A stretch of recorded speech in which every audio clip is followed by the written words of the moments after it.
देखिए ध्यान से, यहाँ पे दे रखा बैलेंस शीट, दे रखा the balance sheet is a statement that summarise the assets and liability of the business.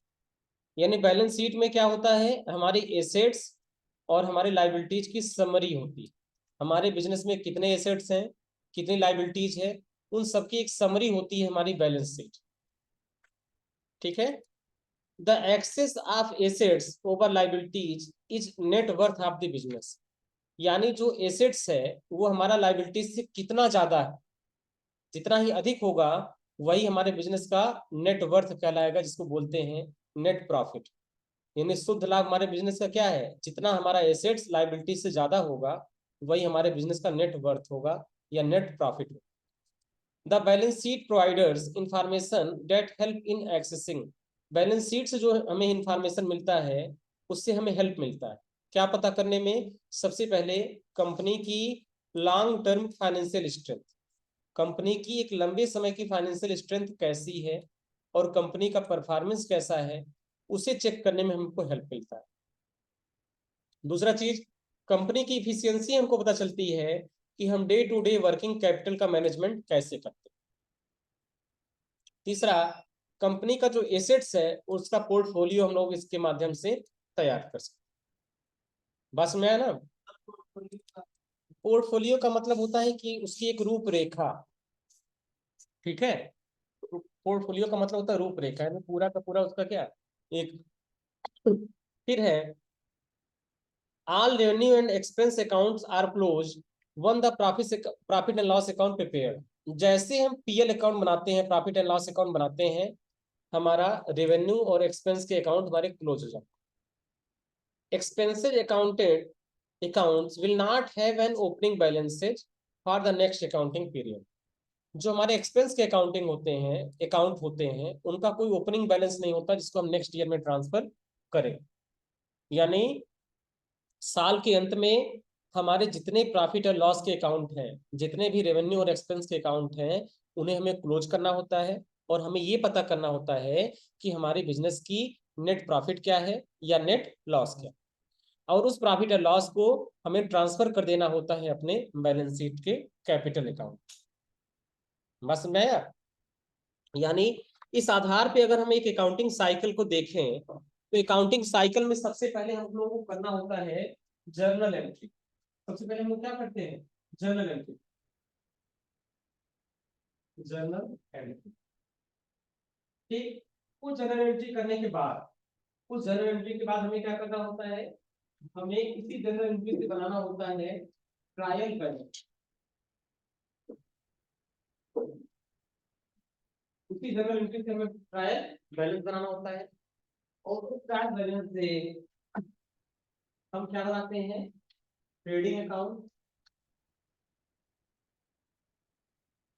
फिर इस ट्रेडिंग अकाउंट से जो हमारा ग्रॉस प्रॉफिट निकलता है उसको हम ट्रांसफर करते हैं, ग्रॉस प्रॉफिट या ग्रॉस लॉस, उसको हम ट्रांसफर करते हैं प्रॉफिट एंड लॉस अकाउंट में।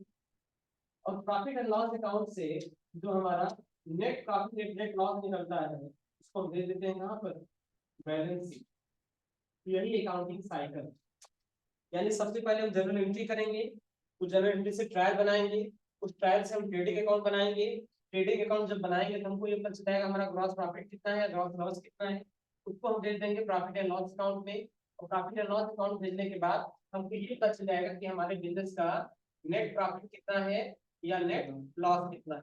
फिर इस नेट और नेट प्रॉफिट लॉस को हम दे देते हैं कहाँ पर, अपनी कंपनी की बैलेंस। इस तरीके से हमारा डेटा जो है ट्रांसफर आता है। सबसे पहले जनरल एंट्री, जनरल एंट्री के बाद ट्रायल, ट्रायल के बाद ट्रेडिंग, ट्रेडिंग के बाद पीएल, पीएल के बाद बैलेंस। इसी तरीके से डेटा हमारा सर्कुलेट। अच्छी बात ये है, अगर आप जनरल एंट्री सही तरीके से आपको करना आता है, अगर जनरल एंट्री आपको सही तरीके से आता है तो पहली सॉफ्टवेयर हमारा इसी जनरल एंट्री से ट्रायल भी बना देगा, इसी जनरल एंट्री से ट्रेडिंग बना देगा, इसी जनरल एंट्री से हमारा प्रॉफिट एंड लॉस अकाउंट बना देगा, और इसी जनरल से ही हमारा बैलेंस शीट भी बना देगा। हमको इन सबको बनाने के लिए कोई अलग से मेहनत करने की, अलग से प्रोसेस करने की जरूरत नहीं। बस में आ रहा ना, तो हमें आना क्या चाहिए, हमें सिर्फ और सिर्फ ये आना चाहिए कि हमारा जनरल एंट्री करेक्ट, हमारी जनरल एंट्री सही। सिर्फ एक चीज हमको आना चाहिए, जनरल एंट्री सही कर। और जनरल एंट्री सही करने के लिए हमें डेबिट और क्रेडिट का अकाउंटिंग का रूल बाकायदे पता होना चाहिए, तभी जनरल एंट्री हम सही तरीके से कर पाते। यही रीजन है कि जनरल एंट्री कितना डीपली पढ़ाया जाता है, इतना समय लेके पढ़ाया जाता है।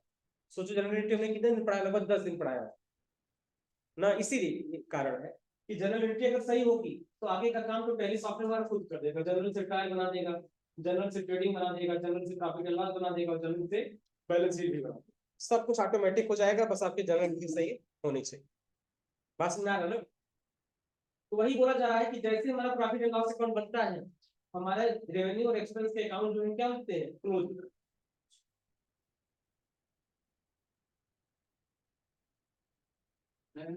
आइए कहाँ रहे, देखिए ये बैलेंस शीट का प्रोफार्मा आप लोगों को दे रखा है, फॉर्मेट दे रखा है।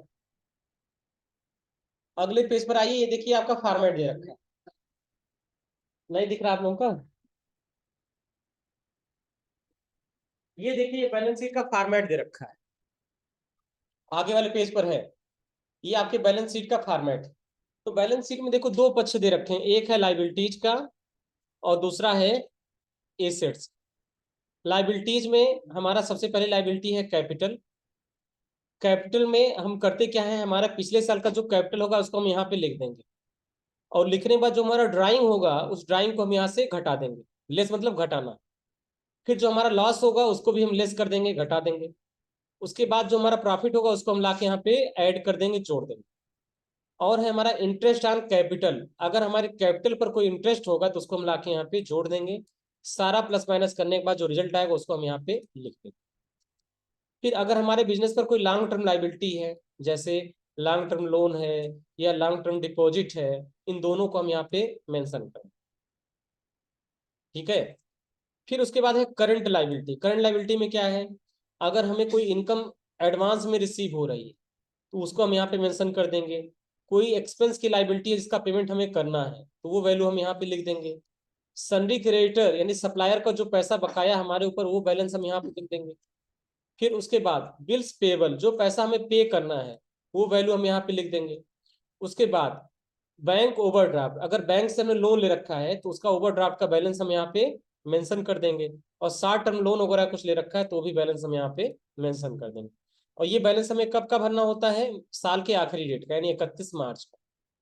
साल के आखिरी डेट में हमें कितना पैसा देना है वो बैलेंस बिल पेबल में आ जाएगा। सप्लायर का कितना पैसा बाकी है वो बैलेंस हम यहाँ पे लिख देंगे। बैंक के ओडी अकाउंट का बैलेंस कितना होगा 31 मार्च का, उसका बैलेंस हम यहाँ लिख देंगे। शॉर्ट टर्म कोई लोन ले रखा तो भी हम यहाँ पे लिख देंगे। ये इसका फॉर्मेट। हमारी जो गुडविल है उसकी वैल्यू हम यहाँ पे मेंशन कर देंगे। पेटेंट और कॉपीराइट वगैरह हमने अगर करा रखा है तो भी हम यहाँ पे मेंशन कर देंगे। उसके बाद लैंड और बिल्डिंग, हमारे बिल्डिंग बिजनेस में कितना है उसकी वैल्यू हम यहाँ पे लिख देंगे। प्लांट और मशीनरी, हमारे बिजनेस में प्लांट का मतलब क्या, फैक्ट्री वगैरह की वैल्यू जो है उसको हम यहाँ पे लिखेंगे। मोटर व्हीकल हमारे बिजनेस में कितना है वो चीज हम यहाँ पे मेंशन कर देंगे। फर्नीचर और फिक्सर्स की वैल्यू कितनी है उससे हम यहाँ पे लिख देंगे। लॉस टूल्स वगैरह कितना है वो सब चीज हम यहाँ पे मेंशन कर देंगे। उसके बाद नेक्स्ट है लॉन्ग टर्म इन्वेस्टमेंट, जैसे हमारे बिजनेस में करंट एसेट्स जितना होगा वो हम यहाँ पे मेंशन करेंगे। शॉर्ट टर्म इन्वेस्टमेंट जो होगा, जो कम समय के लिए इन्वेस्ट किया गया, उसको हम यहाँ पे मेंशन कर देंगे। आउटस्टैंडिंग इनकम, हमारे बिजनेस की ऐसी इनकम जो जनरेट तो हो गई है लेकिन अभी रिसीव नहीं हुई है, उस इनकम को हम यहाँ पे मेंशन करेंगे। प्रीपेड एक्सपेंस, उसकी वैल्यू हम यहाँ पे लिखेंगे। क्लोजिंग स्टॉक, साल के अंत में बचा हुआ स्टॉक हम यहाँ पे मेंशन कर देंगे। उसके बाद सनी डेटर्स, हमारे कस्टमर का कितना पैसा बाकी है, हमें अपने कस्टमर से कितना पैसा भी पाना है, वो वैल्यू हम यहाँ पे लिख देंगे। बिल रिसीवेबल, ऐसे बिल जिसका अमाउंट हमें रिसीव नहीं हुआ है, रिसीव होने वाला है, वो वैल्यू हम यहाँ पे लिख देंगे। कैश एट बैंक, बैंक में हमारा कितना पैसा है उसको हम यहाँ पे लिखेंगे। और cash at hand, cash in hand में हमारा कितना पैसा है वो चीज हम यहाँ पे लिखेंगे। दोनों साइड को जो हम जोड़ेंगे तो हमारी टोटल वैल्यू यहाँ पे आ जाएगी। ठीक है। उसके बाद एक एग्जाम्पल दिया गया है। ठीक, एग्जाम्पल में कैपिटल दिया गया है, ड्राइंग दिया गया है, इंटरेस्ट दिया गया है, नेट लॉस दिया गया है। और इन सबसे हमारी क्या किया गया है, एक बैलेंस शीट को बनाया गया है। और वो बैलेंस शीट आपको देखो यहाँ नीचे पे लिखा है। ठीक, अब ये बैलेंस शीट बना कैसे है हमें उसको समझना है। उसको समझने के लिए एक क्वेश्चन हमारा यहाँ देखिए दे रखा है। अब हम लोग का काम क्या है, हम इस क्वेश्चन के सहारे अपनी बैलेंस शीट को प्रिपेयर करेंगे, बनाएंगे। ठीक है। ये हमको क्वेश्चन दे रखा, देखो दे रखा ना, practice set 1, prepare the balance sheet as on 31 March 2021 from the given particular. ये क्वेश्चन में हमको वैल्यू दे रखी है, यानी हमको ट्रायल बैलेंस में ये सारी वैल्यू दी गई है। बस हमें करना क्या है, हमें करना ये है कि हमें इससे हमें अपनी बैलेंस शीट को बनाना है। बात समझ आ रहा ना, हमें इससे अपनी बैलेंस शीट को बनाना है। चलिए अब बैलेंस शीट को हम लोग बनाते हैं। देखो बैलेंस शीट बनाने के लिए सबसे पहले क्या करिए, आप एक्सेल को ओपन कर लीजिए। एक्सेल क्यों लिया जा रहा है, क्योंकि एक्सेल के कैलकुलेशन का काम थोड़ा सा हमारा आसान हो जाता है। हमने यहाँ पे एक्सेल को ओपन कर लिया। ओपन करने के बाद हम सबसे पहले यहाँ पे लिख देंगे लाइबिलिटीज। उसके बाद हम क्या लिखेंगे, अमाउंट। उसके बाद अगेन हम अमाउंट लिखेंगे। फिर हो जाएगा हमारा एसेट्स, फिर हमारा अमाउंट, और फिर हमारा हो जाएगा अमाउंट। ये हो जाएगा अमाउंट और ये भी हमारा हो जाएगा अमाउंट। ठीक है, इतनी सारी चीजें हमने, ये फॉर्मेट हमने बना दिया। ये हो गया लाइबिलिटीज का, इसका सेल थोड़ा सा हम बड़ा कर देंगे। ये लाइबिलिटीज का अमाउंट हो जाएगा। अमाउंट के बाद ये हमारा अमाउंट हो जाएगा। डबल अमाउंट लिखना, अभी क्यों लिखना वो बता रहे हैं। यहाँ हमारा एसेट्स हो जाएगा।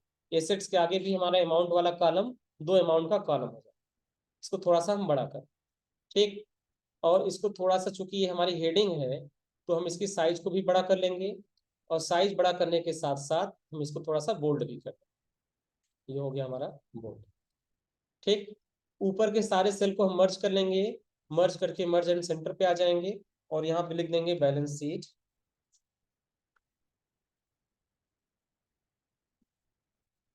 ठीक है, बैलेंस शीट जिस कंपनी का होगा उस कंपनी का नाम हम यहाँ पे मेंशन करेंगे।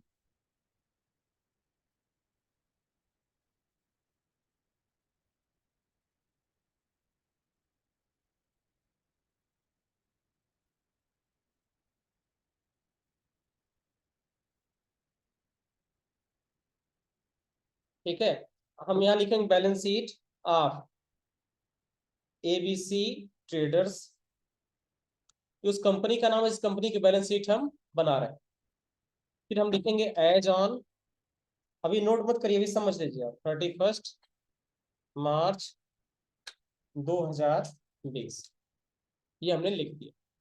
चूंकि हेडिंग है तो हम इसको भी करेंगे बोल्ड, और बोल्ड करने के बाद हम इसको थोड़ा सा बड़ा करें। ये हमारा बैलेंस शीट का फॉर्मेट बन के तैयार। ठीक, हमने कुछ यहाँ पे बॉर्डर वगैरह लगा दिए। ये हमारा बॉर्डर पूरा का पूरा बन के तैयार। ठीक है, अब देखिए ध्यान से, जो बैलेंस शीट का क्वेश्चन हमें दे रखा है, हमें सबसे पहले ये देखना है कि इसमें एसेट्स कौन कौन सा है और लाइबिलिटी कौन कौन सा है। कैपिटल क्या है, लाइबिलिटी साइड में जाएगा। ड्राइंग क्या है, लाइबिलिटी साइड में जाएगा। प्रॉफिट भी कहाँ जाएगा, लाइबिलिटी साइड में जाएगा। लैंड और बिल्डिंग कहाँ जाएगा, एसेट साइड में जाएगा। कैसे पता चल रहा है, क्योंकि हमने देखो बैलेंस शीट का फॉर्मेट हमने देखा है। इस फॉर्मेट में दे रखा है कि हमारा जो कैपिटल होगा ये लाइबिलिटीज के साइड में रहेगा। ड्राइंग होगा लाइबिलिटी साइड में होगा, प्रॉफिट होगा लाइबिलिटी साइड में रहेगा। दे रखा ना। तो उस आधार पर हम देखेंगे कि हमारे बिजनेस की क्या क्या लाइबिलिटी है और हमारे बिजनेस में क्या क्या एसेट्स। प्लांट और मशीनरी क्या है, एसेट्स है, इसलिए हम इसको एसेट साइड में रखेंगे। पेटेंट और गुडविल क्या है, एसेट्स है, इसलिए हम इसको एसेट साइड में रखेंगे। सन्डी क्रेडिटर क्या है, लाइबिलिटी है। सन्डी डेटर्स क्या है, एसेट्स है। Cash in hand, cash in bank, ये हमारा क्या है, एसेट्स है। लॉन्ग टर्म लोन लाइबिलिटी है। बिल रिसेबल, ये हमारा एक प्रकार का क्या है, ये लाइबिलिटी है। नहीं, रिसेबल है ना तो एसेट्स है। पेबल होता तो लाइबिलिटी होता है। बैंक ओवरड्राफ्ट एक प्रकार की लाइबिलिटी है। क्लोजिंग स्टॉक हमारे बिजनेस का एसेट्स है। आउटस्टैंडिंग रेंट एक प्रकार की लाइबिलिटी है। इन्वेस्टमेंट एक प्रकार का एसेट्स है। बिल पेएबल ये हमारी एक प्रकार की लाइबिलिटी।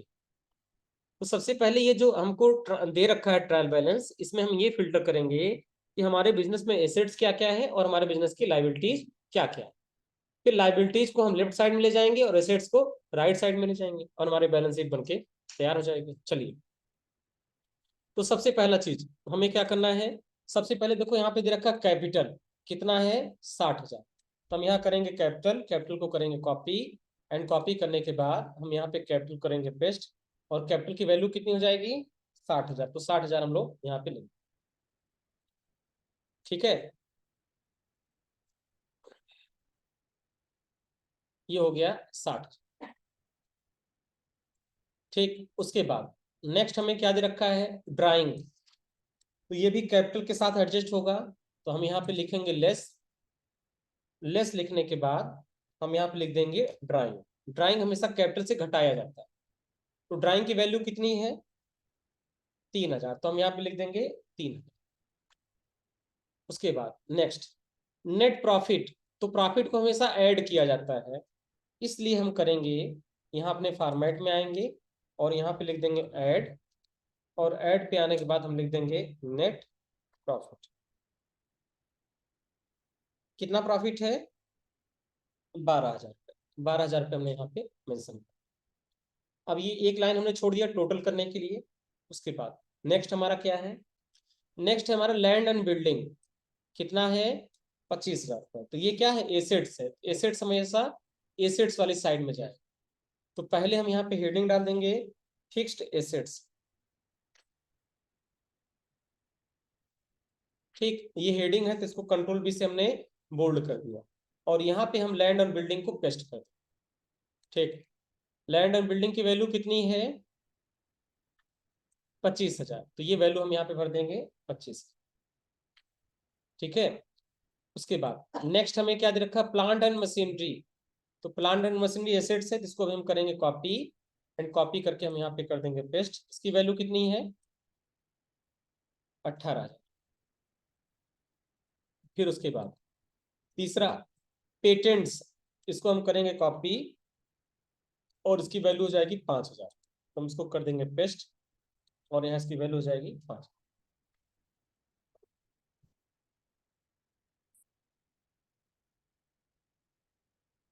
पेटेंट की वैल्यू हो जाएगी कितनी 5,000।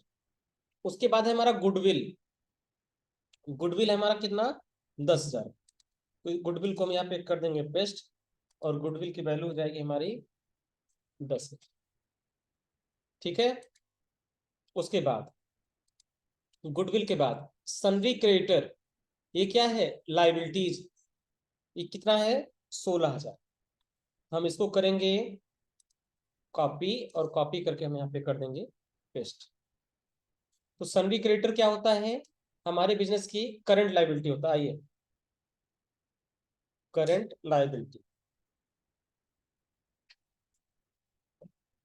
और इसको हम कर देंगे कंट्रोल बी से बोल्ड।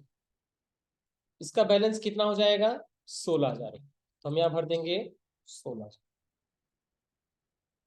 ठीक, उसके बाद सन्ड्री डेटर्स, ये हमारे बिजनेस का करंट एसेट्स होता है, इसका बैलेंस कितना है 30,000, तो हम यहाँ पे एक हेडिंग डाल देंगे करंट एसेट्स, और सन्ड्री डेटर्स का बैलेंस यहाँ भर देंगे 30।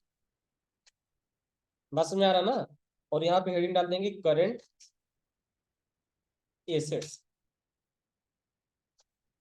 ये हो गया हमारा करंट एसेट्स। उसके बाद नेक्स्ट हमारे पास क्या है कैश इन हैंड, ये भी करंट एसेट्स है 5600 रुपए, हम यहाँ पे पेस्ट कर देंगे, पेस्ट करने के बाद वैल्यू लिख देंगे 5,656। उसके बाद नेक्स्ट हमारा कितना है कैश एट बैंक, कितना है 10,400, हम यहाँ पे पेस्ट कर देंगे, उसकी वैल्यू लिख देंगे 10,400। उसके बाद है लॉन्ग टर्म लोन, तो लॉन्ग टर्म लोन क्या है बिजनेस की एक प्रकार की लाइबिलिटी होती है, और ये कितने की है 40,000 रुपए की, तो हम करंट लाइबिलिटी में यहाँ पेस्ट कर देंगे, और इसकी वैल्यू हो जाएगी 40। ठीक है, और उसके बाद नेक्स्ट हमारा बिल रिसेबल, तो ये एसेट्स है 5,000 रुपए, तो हम करंट एसेट्स में इसको लिख देंगे कितना 5। ठीक है, उसके बाद नेक्स्ट हमारा है बैंक ओवरड्राफ्ट, तो ये लाइबिलिटीज है 5,000 रुपए की, इसको हम करेंगे कॉपी, और कॉपी करने के बाद हम यहाँ पेस्ट कर देंगे, उसका वैल्यू आ जाएगा कितना 5। उसके बाद लास्ट हमारा है क्लोजिंग स्टॉक, ये प्रकार का एसेट्स है 15,500 रुपए, इसको हम करेंगे कॉपी, एंड कॉपी करके हम यहाँ पे कर देंगे पेस्ट, उसकी वैल्यू हो जाएगी 15,500।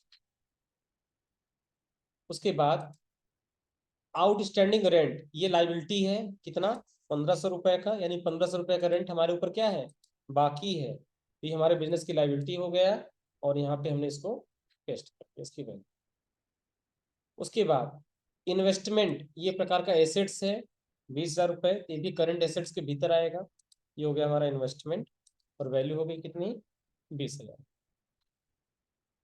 ठीक है, केवल फिल्टर करना है। बिल पेबल, ये पैसा क्या है, हमारे बिजनेस की लाइबिलिटी, और इसकी वैल्यू है 13,000 रुपए। तो हम बिल पेबल को यहाँ पे रखेंगे और इसकी वैल्यू हो जाएगी 13। हो गया। अब हम क्या करेंगे, एक बार फॉर्मेटिंग पेंटर का इस्तेमाल करके सारे सबकी जो है बराबर कर देंगे सबको। ठीक है, जिससे सबका जो है क्या दिखे, साइज सबका बराबर दिखाए। ये फिक्स एसेट हमारी हेडिंग है, और ये करंट एसेट्स भी क्या है, हेडिंग है, इसे इसको कर देंगे कंट्रोल V से बोल्ड। करंट लाइबिलिटी भी हमारी क्या है, हेडिंग। इतना बन गया। अब हमको क्या करना है, इनकी टोटल वैल्यू निकालनी। तो टोटल वैल्यू निकालने के लिए हम यहाँ पे टोटल का फार्मूला लगा देंगे, एक लाइन छोड़कर हम इन सेलों को सेलेक्ट करके और यहाँ से कर देंगे मर्ज, और मर्ज करने के बाद यहाँ पे लिख देंगे टोटल। ठीक, और इस टोटल को करेंगे हम बोल्ड। राइट में भी हम यही काम करेंगे, सेल को सेलेक्ट करके मर्ज करेंगे, और मर्ज करके हम कर देंगे टोटल। ठीक है, इसको सेलेक्ट करके कंट्रोल V से बोल्ड कर देंगे। चलिए अब हम टोटल करते हैं। हमारे पास पुराना कैपिटल कितना था, 60,000। उसमें से हमने 3,000 रुपये खर्चा कर दिया, तो उसको घटा दिया हमने। प्लस हमने प्रॉफिट भी कमाया कितना, 12,000, इसको हमें जोड़ देना। तो एक्सेल की हेल्प लेंगे, इक्वल टू 60,000 माइनस 3,000 प्लस 12, सब प्लस माइनस करने के बाद आ गया 69,000 रुपये। ये हो गया हमारा क्लोजिंग कैपिटल। साल के प्रारंभ में कैपिटल हमारे पास 60,000 था, हमने 3,000 रुपये पर्सनल यूज के लिए खर्चा कर दिया। ये हो गया हमारा ड्राइंग, इसलिए हमने लेस लिखा, लेस मतलब घटाना। तो हमने ड्राइंग की वैल्यू को घटा दिया, तो 60 में से 3 चला गया, बचा 57। और फिर उसके बाद जो है 12,000 रुपये हमको प्रॉफिट हुआ, उस प्रॉफिट को हमने जोड़ दिया। 57 में जब 12 जुड़ेगा तो आ जाएगा 69। ठीक, अब हमें जोड़ना है करंट लाइबिलिटी हमारे ऊपर कितना है, इक्वल टू लगाएंगे, सम फार्मूला लगाएंगे, और इस पूरे रेंज को सेलेक्ट कर लेंगे, और इसको कर देंगे बंद, और कर देंगे इंटर। ये हो जाएगा हमारे बिजनेस की करंट लाइबिलिटी। इन दोनों को आपस में जोड़ेंगे, हम यहाँ इक्वल टू का फार्मूला लगाएंगे, पहला वाला सेल प्लस सेकेंड वाला सेल, और कर देंगे इंटर। ये हो जाएगा 1,44,500, इसे हमने कर दिया बोल्ड। तो लाइबिलिटी कितनी हो गई, 1,44,500। चलिए इधर जोड़ते हैं, हम इधर भी इक्वल टू करेंगे, सम लिखेंगे, ब्रैकेट ओपन करेंगे, और पूरे सेल को सेलेक्ट करेंगे। सेलेक्ट करने के बाद हम कर लेंगे इंटर। ये कितना आ गया, 58,000, इसको हमने कंट्रोल V से कर दिया बोल्ड। इन सबको हमें जोड़ना है, तो फिर वही काम करेंगे, इक्वल टू सम, ब्रैकेट को ओपन, और इन सबको हमने यहाँ आपस में जोड़ दिया, जोड़ने बाद कर दिया इंटर। हो गया 86,500। अब इन दोनों को भी आपस में जोड़ेंगे, इक्वल टू 58,000 रुपये प्लस 86,500, कर देंगे इंटर। तो हो जाएगा 1,44,500, इसे कर देंगे कंट्रोल V से बोल्ड। तो अगर ये बैलेंस शीट आप सही तरीके से ड्राफ्ट करेंगे, तो एसेट्स का टोटल जो होगा वही वैल्यू हमारी लाइबिलिटी के टोटल में आएगी, 1,44,500। दोनों साइड का बैलेंस बराबर आ रहा है ना, यानी हमारी ये बैलेंस शीट क्या है, सही है। तो कुछ नहीं करना है, अगर क्वेश्चन आपको मिल रहा है तो सबसे पहले आपको पहचानना क्या है, लाइबिलिटीज क्या क्या है और एसेट्स क्या है। ठीक, फिर लाइबिलिटीज हमें देखना है कि कैपिटल से संबंधित लाइबिलिटी क्या है, फिक्स लाइबिलिटी क्या है, और current liability, long term liabilities क्या क्या है, उनको हमें क्लासिफाइड कर देना है। और एसेट्स में fix assets, current assets, group बना के हम सबको जोड़ेंगे, और जोड़ने के बाद हमारा जो रिजल्ट आएगा ये हमारा हो जाएगा फाइनल बैलेंस शीट। इसे बोलते हैं बैलेंस शीट ड्राफ्टिंग, इसे हम लोग बोलते हैं balance sheet drafting. Balance sheet को बनाने का तरीका यही होता है। ठीक है, बात समझ में आ रही ना, बैलेंस शीट को बनाने का यही मेथड है, बैलेंस शीट को बनाने का यही तरीका है। थोड़ा सा अगर आप ध्यान देंगे तो ये बहुत कठिन नहीं है। मेन आपको ये देखना है कि जो क्वेश्चन आपको दिया गया है उसमें आपकी लाइबिलिटीज क्या क्या है और आपके बिजनेस के एसेट्स क्या है। फिर सारे एसेट्स को हम राइट साइड में लिखते चले जाएंगे। जो फिक्स एसेट है उनको फिक्स एसेट की हेडिंग में डाल देंगे, जो करंट एसेट्स है उनको करंट एसेट्स की हेडिंग में डाल देंगे। इनको आपस में हम जोड़ देंगे और जोड़ने के बाद इन दोनों वैल्यू को भी आपस में जोड़ देंगे। अगर दोनों साइड का रिजल्ट हमारा बराबर आ रहा है, इसका मतलब कि हमारी ये बैलेंस शीट सही। बात समझ में आया? इसे नोट करना चाहे तो नोट कर लीजिए।